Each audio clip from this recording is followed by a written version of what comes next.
Já sabe, professor. E aí vai ele para o banheiro chorar. Chorar é uma coisa maravilhosa. Eu ontem estive com um amigo meu em Curitiba que me dizia: Zé Pacheco, muitas vezes eu interrompo os e-mails porque eu estou a chorar e o teclado fica molhado.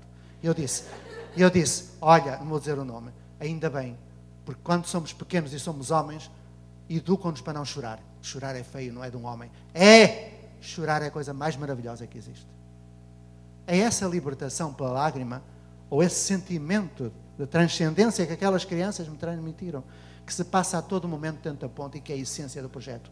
Saber matemática é importante para ser cidadão. Mais importante é sentir o outro. E é isso que acontece na ponte a todo momento. A todo momento. Não sei se foi claro. Mais perguntas? Nós gostaríamos de saber, um grupinho aqui, a respeito dessa comissão de ajuda. Eu acho que essa experiência que o senhor relatou já é a própria, mas nós percebemos que tem algum outro encaminhamento. Como é que foi criada? Como é que é essa acolhida com uma pessoa como o André, que o senhor relatou no início da sua fala, por gentileza? Eu vou contar uma história que alguém aqui já conhece, talvez alguns já tenham ouvido contar, mas que é a criação da Comissão de Ajuda. E eu só sei esta, porque é esta. Onde aconteceu a Comissão de Ajuda foi nesta. Marco, já contei quem é o Marco, expulso das outras escolas. No Acho Mal, há muitos anos atrás, no Acho Mal, apareceu muita queixa contra o Marco. O Acho Mal é uma lista do que está errado. Os alunos vão lá e escrevem.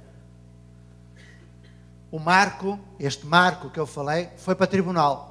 Porque nessa altura as crianças macaqueavam os adultos. Ainda havia tribunal. Crime e castigo. Se o Marco tinha cuspido, insultado, batido, foi para tribunal.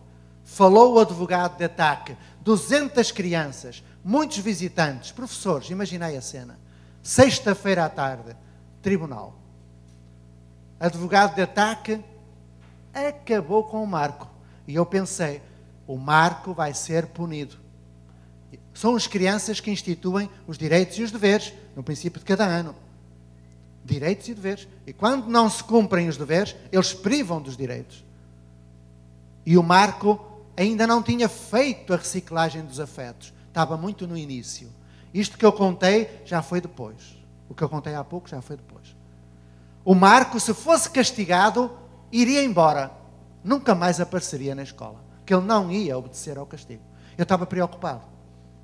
Direitos e deveres. Já agora, aproveito para falar disso muito rápido. E depois continuo a história. As crianças definem direitos e deveres. Por exemplo, chega lá um jovem com 16 anos e diz, no princípio do ano, proponho mais um direito. O direito a namorar dentro da escola. Discussão. Passou. A maioria aprovou. Esse moço, que está naquela idade, não é que a gente sabe, propõe outra coisa. Para além de namorar, proponho que se possa dar beijinho dentro da escola. Vai para a discussão. E como a maioria são crianças muito pequeninas, eu fui vendo como é que elas reagiam no intervalo quando estavam a discutir a proposta. E era assim dar beijinho nas meninas, que nojo.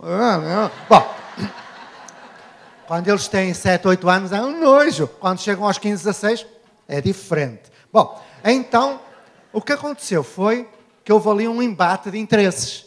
A maioria não aprovou o beijinho. E então não foi aprovado. Portanto, direitos e deveres. Voltando ao Marco e ao tribunal. Imaginai agora a cena que eu não sei descrever rapidamente, cá vai. Advogado de ataque. Chamava-se advogado de ataque. Um libelo acusatório de derrubar o Marco. E o Marco ali à frente. Veio o advogado de defesa que tinha sido nomeado pelo Marco. Portanto, o réu tinha direito a nomear o advogado. O Marco, como era muito esperto, nomeou um advogado ideal. Gago. Então o Gago começa. O julgamento ia durar a tarde toda. Era o que o Marco queria. Dizei que eles não são inteligentes. Mas o tribunal também não era burro. E disse, Chico, calou. Vítor, o Gago chamava-se Vítor, vai-te sentar. Tu, virou-se para uma criança que estava na primeira fila, tu vais ser advogado de defesa. Eu disse, se o Marco já estava mal, pior ficou. A criancinha de 7 aninhos, que não se preparou para defender, o que é que ela vai dizer? A menina levantou-se. Isto é impossível. Eu tenho pena, porque nós temos muitos vídeos feitos. Eu gostaria de ter um vídeo de alguns momentos como este, e não tenho. Então a criancinha levantou-se, deu assim 2 voltas, um silêncio enorme, e ela vira-se para o povo e diz assim, vós andais na catequese, lá na igreja, toda a gente andamos, vós não ouvis dizer amai-vos uns aos outros? Toda a gente. E eu a pensar cá para mim, por este caminho não vais a lado nenhum, que ninguém se comove, mas pronto. Então ela diz a seguir isto. Eu ouvi dizer que o Marco cospe, que o Marco joga pedra, que o Marco maltrata, que o Marco bate, que o Marco é mau. O Marco não precisa que digam que é mau. O Marco precisa de quem o ajuda a ser bom. Alguém aqui ajudou o Marco a ser bom? Ei, Jesus! Bem, nessa altura, eu não sei reproduzir. Nessa altura, eu acho que muitos adultos saíram e foram lá para fora fungar e chorar. Foi de uma intensidade que eu ouvi atrás de mim e foram embora. Como é que um fedelho daquele, uma pequenina de 7 anos, manifesta um desenvolvimento sociomoral e espiritual tão elevado? É por isso que nós temos tantas recompensas quando semeamos. Nós tínhamos semeado aquilo e estávamos a colher. Já agora lembrai-me, meus amigos, para vos contar uma história que vós ides pensar que é mentira, que eu acho que devo contar. Tem muita espiritualidade e eu penso que é importante. Lembrei-me agora dela, que nunca contei, acho eu, se contei foi uma vez. E gostaria de vos contar a história do meu cunhado Paulo. Lembrei-me disso, por favor. Que eu, mesmo que não tenha perguntado, agora faço questão de dizer que é muito bonito. Bom, concluindo. Então a criança acaba esta pergunta, toda a gente fica calada a olhar para o chão, ninguém tinha ajudado o Marco, e ela diz, eu proponho que se acabe com o tribunal que não serve para nada e que se crie uma comissão de ajuda. Eu olhei para ela e ela diz, que sejam fadas orianas. Bom, agora tenho que explicar o que é fada oriana. E eles tinham estudado, como eles não têm manuais iguais para todos, não têm cartilhas, eles leem obras de autores. Eles tinham lido a obra da Sofia do Melo Brainer. E uma das obras é a fada oriana, que é uma fada, a história é rápida, é uma fada que cuida dos animais e das pessoas do bosque. Tem umas asas, protege. Um dia, a fada oriana faz como Narciso, nas águas. Envaidece-se, esquece-se dos outros, pensa só em si própria e então a fada madrinha retira-lhe as asas de castigo. E ela deixa de poder ajudar. E um dia, a velhinha do bosque, que ela cuidava, foi para a beira de um precipício. E deu um passo em frente e despenhou-se no precipício. A fada oriana olhou aquilo, esqueceu-se que já não tinha as asas mágicas e lançou-se para salvar a velhinha. Iam morrer as duas. Aí a fada madrinha devolveu as asas à fada oriana e salvaram-se. Estão a ver a metáfora que é muito bonita. Então o que é que aquela menina disse? Quero fadas orianas para cuidar do Marco. Uma comissão de ajuda. Eu disse assim cá para mim, isto não vai resultar. O Marco, moço de rua, moço de andar a bater em professores, vai andar a... Não. Isto foi sexta-feira à tarde. Segunda-feira de manhã, eu pus-me no meu cantinho da malandrice, que era um cantinho que eu tinha, que se via tudo sem ser visto. Eu pus-me lá à espera que o Marco chegasse à escola para ver o que ia acontecer. Pensava eu, o Marco vai continuar a fazer o que sempre fez, o seu desporto favorito, jogar pedra, dar pontapé, cuspir. O Marco entrou, efetivamente, logo que pôde, pega na pedrinha e vai. Quando ele ia mandar, à volta dele estavam uns 10 alunos.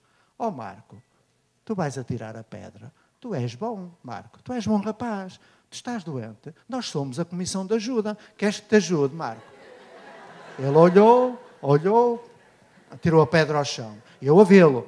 Subiu um bocadinho, andou por lá e tal. De repente olhou para a bunda de uma menina e vai de mandar um pontapé. Quando ele ia alçar a perna, estavam uns tantos à volta. Ó Marco, tu és bom rapaz, Marco. Nós estamos aqui para te ajudar, somos a comissão de ajuda. Precisas de ajuda, Marco?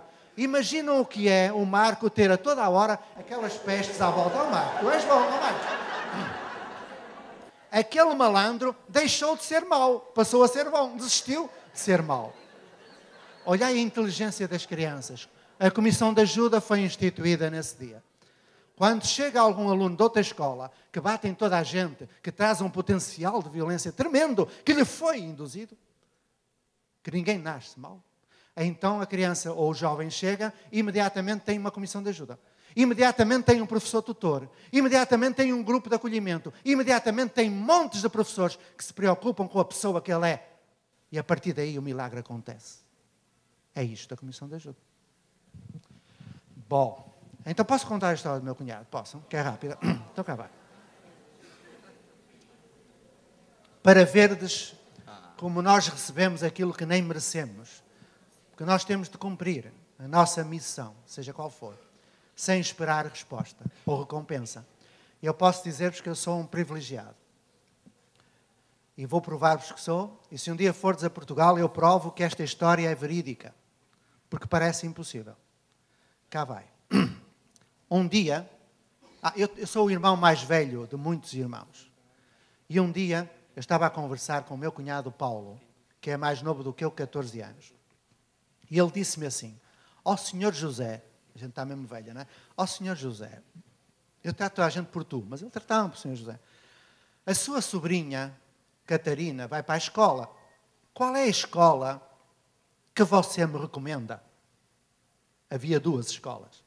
O que é que a gente responde? Eu respondi como qualquer professor responde. Ó Paulo, qualquer escola tem bons professores. Podes mandar a tua filha para qualquer das escolas, que há sempre bons professores. E ele vira-se para mim e diz, não é bem assim. E aí eu pus o meu ouvido à espreita, que eu gosto é de ouvir histórias. Ele diz assim, não é bem assim, porque o senhor José sabe que eu vim da grande miséria. Eu fui miúdo de rua, pé descalço, cheio de piolhos. E quando fui para a escola, o que me valeu foi ter um professor que cuidou de mim. Cuidava de muitos, cuidava de todos. Tratava-nos bem, limpava-nos os piolhos, limpava-nos o ranho, vestia-nos, trazia roupa, dava-nos calçado, levava-nos a passear, fazia coisas muito interessantes. Eu, maravilhosa, que professor maravilhoso. Então diz-me lá, e como é que tu dizes que não são todos os professores iguais? Dizem, não são não, porque depois tive uma professora que foi uma cabra. Explica lá o que é isso. Diz ele, é que esse professor um dia chegou à escola e disse a cada um de nós, baixou-se à nossa altura e explicou que tinha de ir embora, que não podia continuar porque a polícia política o tinha prendido e ele ia para a guerra. Eu disse, e como é que foi depois? Depois ele foi embora. E veio uma professora que era uma cabra, pegou em mim e mais 5, pôs-nos ao fundo da sala, chamava-nos porcos, pilhosos, que nós cheirávamos mal, que nunca íamos aprender, e eu fui-me embora, nem a primeira série fiz, só fiz em adulto. E eu fiquei espantado. Então voltei ao professor e disse, olha lá, mas conta-me lá coisas sobre o professor. Como é que ele era? Ele tocava violão, cantava connosco, levava-nos a jogar a bola, ensinava-nos a ler sem sabermos as letras. É? Olha que engraçado. E como é que ele era? E ele diz assim, olha, era assim da sua altura. Tinha o cabelo pelo fundo das costas, uns óculos a John Lennon, andava todo vestido de preto, sempre com jeans e sandálias. Eu disse assim, em que ano é que tu andaste na escola? Em que escola é que tu andaste? Na escola da Torrinha, no Porto. Em que ano foste para a escola? Em 72. E aí ficámos um a olhar para o outro, em silêncio. Eu tinha sido o professor do Paulo.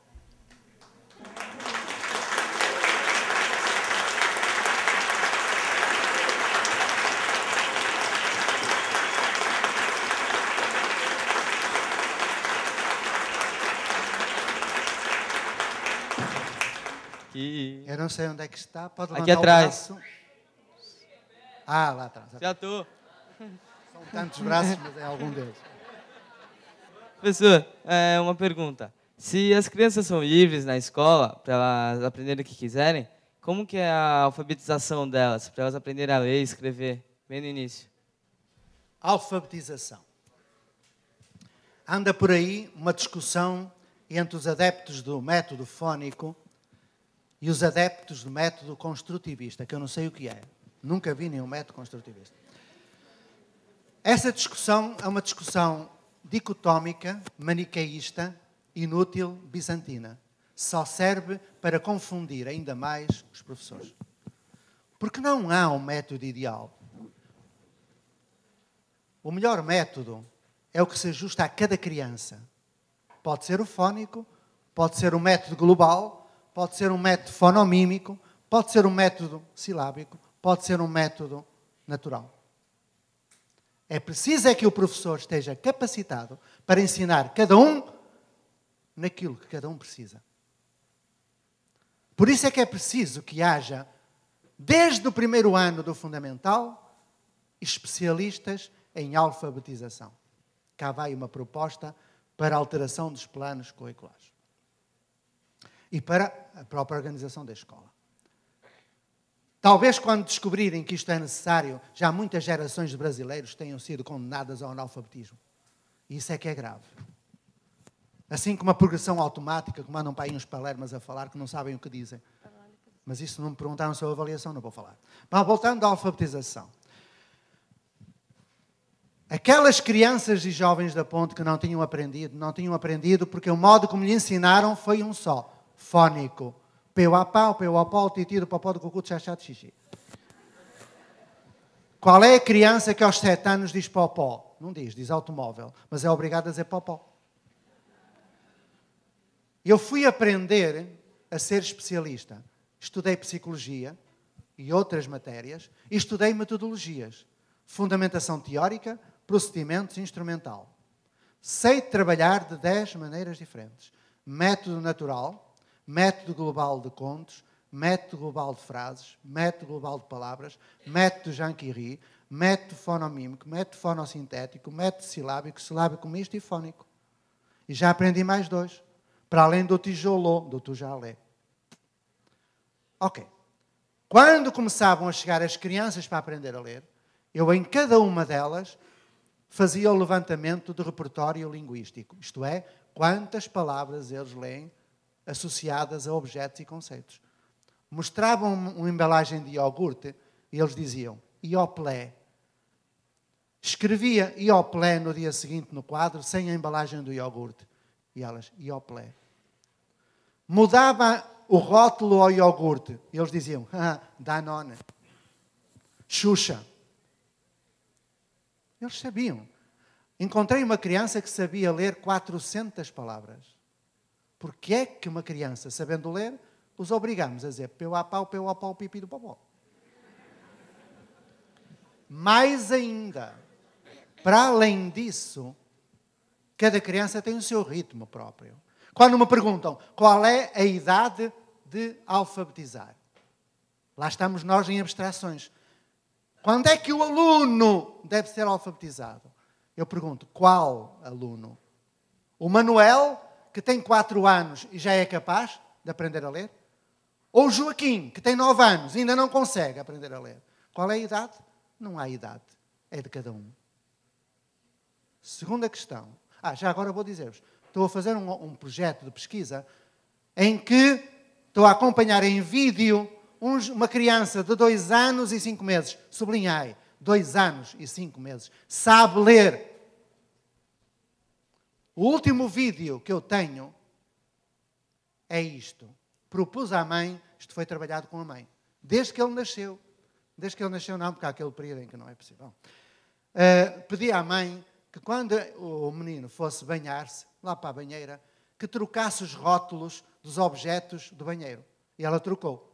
Pegou do rótulo do sabonete, passou para a esponja, da esponja para o espelho, do espelho para o teto, do teto passou para o pente, trocou os rótulos todos. E então o vídeo é muito bonito. Está a criança na água, 2 anos e 5 meses. E de repente para, começa-se a rir e diz assim, está mal, está mal. E então a mãe vai mudando os rótulos e ele, dizendo, está bem, está mal. Até que está tudo no lugar e ele, está bem. Ele sabe todas as palavras, identifica todos os objetos. 2 anos e 5 meses. Continuando, eu fazia o levantamento do repertório linguístico, respeitava o ritmo de cada um, veria das condições ao nível da psicologia, da cognição ou da linguagem, em que ponto é que a criança estava, como ela hierarquizava conceitos, etc, etc. Especialista. em alfabetização. E aquilo que levava 1 ano e meio a aprender quando eu ensinava pelo método fónico, que é o único ainda hoje em Portugal, praticamente. Há algumas escolas que fazem o natural de Freiné, mas pouco, e pouco mais existe. É o fónico. Então, aquilo que levava 1 ano e meio, que ao fim de ano e meio, quando eu ensinava a ler pelo método fónico, que ainda hoje continua a ser o predominante, as crianças ao fim de ano e meio ainda estavam a aprender os casos especiais de leitura, os grupos consonânticos, o que lê, o fle, o tri, o pre. Ao fim de ano e meio. Quando eu comecei a ensinar a cada uma, como cada qual, o máximo que levei até hoje foi 6 meses. Mais ainda, eles não leem o vu, viu, a uva. Não. Leem o vu, viu, a uva. Ou melhor, não leem essas frases idiotas. Leem textos. Explicam os textos. Mas, quando eu já estava capacitado para ensinar a ler e escrever, não era suficiente. O que é que faltava? Explicar aos pais. Se nós começássemos a trabalhar diferente, sem autorização e apoio dos pais, daríamos um passo à frente, um grande tombo e 20 passos atrás.